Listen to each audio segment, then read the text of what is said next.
Hello, Green Team. We are on part 2 of 6 in our series, Working an Offer. Today, we're going to go over a skill that you need to be really good at and you should get tons of practice at, and is a super important legally required part of our job.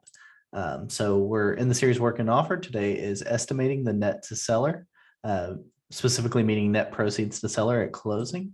And then we've got 5 things we're going over today. So first of all, we want to understand the purpose of why we do this. Second, we want to go over inputting offer terms, adding other info, how to send the report, and how to communicate with the seller about the report. So first things first, what is the net to seller? The net to seller is a document that is required by the OREC for us to provide to our sellers prior to them accepting any offer. So that's the time frame. We also get one signed at the listing agreement with our estimate of what the market shows the value of the home will sell for. And then we present one for each offer that we receive with the listing. And you'll notice I actually have, it's in the OREC code that we're going to provide one each time. But also when you use this acknowledgement of confirmation and disclosures, you guys will notice that over here, it says, seller further acknowledges receipt of estimate of costs associated with this transaction. So this is our legal requirement that says we're providing this. And up here it says the buyer acknowledges they've received theirs, but today we're working on the net to seller. So first of all, it's legally required. Second of all, it really helps with planning. So it's going to help the seller in terms of maybe they're purchasing another house and they need to get a ballpark idea of what their proceeds might be for a certain sales price.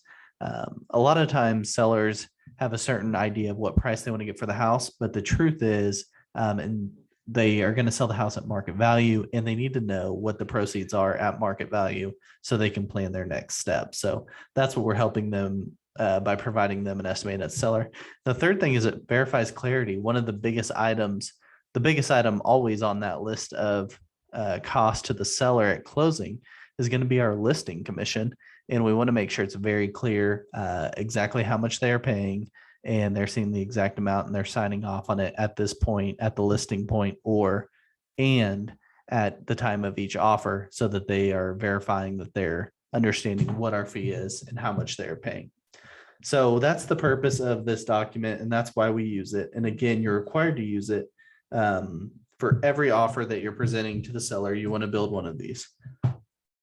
So how do we do it is the next thing. The old way of doing it was a form and a calculator and very complicated process.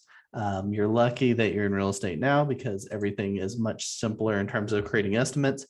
We use the CTO Agent One app, which is the app logo that you see here on the right, and the app that you would have loaded during your launch appointment. So we're going to go over how to use the app. But the cool part about this is the app makes it so simple to generate numbers that even during a listing appointment, you could generate 3 or 4 different estimates in a few seconds, just based if the seller was potentially trying to figure out within a certain listing range what their different nets would be. So I'm going to go through exactly how to use the app. I'm using phone screenshots, so it looks exactly as you guys would see it. But you can actually see down here on my computer screen, I actually have the desktop version also that you can use. The phone version is actually a little easier and a little smoother to use. So I'm using those screenshots to show you exactly what it'll look like on your phone. So first off, when you open the app, this is kind of what it'll look like. And down here at the bottom, you can select whether you're doing a buyer's estimate or a seller's net estimate. And so in this scenario, we're selecting seller. Up here, we would just put our sales price, our loan type, the commission amount, any repairs that we're estimating. When I'm doing a listing appointment, I always put in an estimated $1,000 in repairs, just so I can kind of get through to the seller that there may be requested repairs with this. And then the other thing in here is this MISC. The next line is MISC, which is where you would put any seller paid buyer closing costs. And so if you click MISC, you get to this screen, which is where you would put those in. So I put buyer CC in here. And this is what we're adding to closing costs and the amount, so like $5,000. When you put that and click done, it will say it's been added and take you back to this screen. Going next, property taxes. This is going to be based off the county, but you do have the option to click in here and select the exact property taxes if you would prefer to do it that way based off MLS numbers. Loan balance, if the sellers told you what their mortgage balance is or their estimated mortgage balance is, you can put it in here, and that helps them get a true net. And then interest rate and closing date are the final items you put in there. And then this button will go to blue and you'll click it and it'll compute for you. And then here's what it'll show you, the net at close for the seller. So this is based off of, I just put a random sales price of 200,000, and it kind of shows you, here's the prorated taxes based off the closing date, the closing costs, net at close, and you can click detailed closing costs and it'll actually give you a breakdown of all the costs. So once we have this report, we need to send it to our sellers.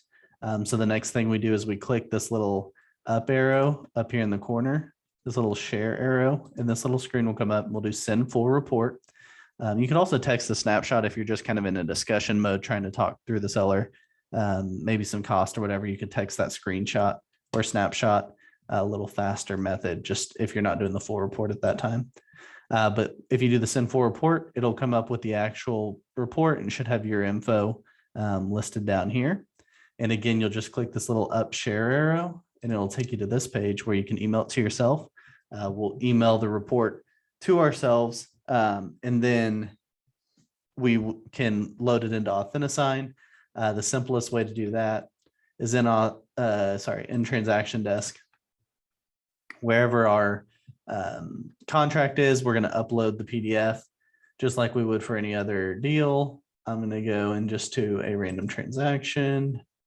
And in documents, we would just click the plus button and drag and drop our file into our estimate into the file, which then we can take into Authentisign and have them sign.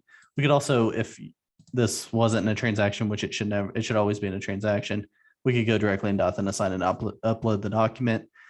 You'll see on that report, it actually has a spot for the, go back to that. You can see down here, there's actually lines for the seller to sign. And really, as a realtor, we need to be also signing on this document. I usually put it right here by my name, signature that I've provided the estimate. Again, that's a legally required document. And the whole point of the seller net sheet is that we are getting out ahead of the transaction and helping our seller plan. But we have a few things we need to explain when we send it. We don't just want to send this form blindly. We want to make sure we're putting it in a context that the seller can actually use it. So we want to cover a couple of things. On the old estimates, we used to highlight or underline the word estimate because, again, this is just an estimate. Things like taxes and insurance, we are guessing on to some degree because those change. Everyone's insurance policy is different based off a whole bunch of different factors that there's no way we could possibly project. So this is just an estimate to kind of get a ballpark idea of what they will be netting at closing. And it's not something they should be basing all their decisions off of down to the penny or anything like that. It's more of just to give them a ballpark idea. And if they're dealing on the buyer side, if we're doing one of these estimates, we want to make sure that they understand that there's going to be a lender version of this that's going to have much more specific numbers based off of their particular situation. And if they can get info from their lender on the buyer side, especially when they're dealing with like the CD 3 days before closing, that estimate's going to be dead on. It has to be. And obviously the settlement statement would be the same thing. So what our goal is here is we're just trying to get out ahead of the any issues that might arise from the seller not realizing the cost. So it's called an estimated net sheet, but there's no guarantee that the seller's making money in this market we're currently in. The sellers are making money when they're selling houses. So, but there is a possibility that this net would be a negative net sheet and basically mean a loss to tell the sellers how much they're losing on the property. We hope that's never the case, but this is a really cool tool and something you need to practice and get really good at. It's very simple. You type in the sales price and a couple other pieces of info and boom, you've got an estimate ready to go and to show people. And it's a cool way if you're just talking with some friends, maybe just you happen to be at their house and they're talking about, well, we thought about selling, but we didn't know, what we'd be able to net. We owe X amount. Well, give me 2 seconds and I can put in the info and we can maybe get an idea of what you might net on selling your home. And this puts the concept of selling a home into real dollars for people. And when you can do that, you got a lot better chance of making some progress when they start getting to realize how much real money they actually could get from selling the house versus just guessing. And it's no secret that we've got commissions put in here, and it gives you a good way to show that that's just part of selling a home and the cost of doing business with us and getting our value in selling their property. So these are how to create estimated nets to sellers. Make sure you guys are doing these. These always have to be in the file at closing. It's one of your required documents that we will check for and make sure you have. I will see you guys over in the next video.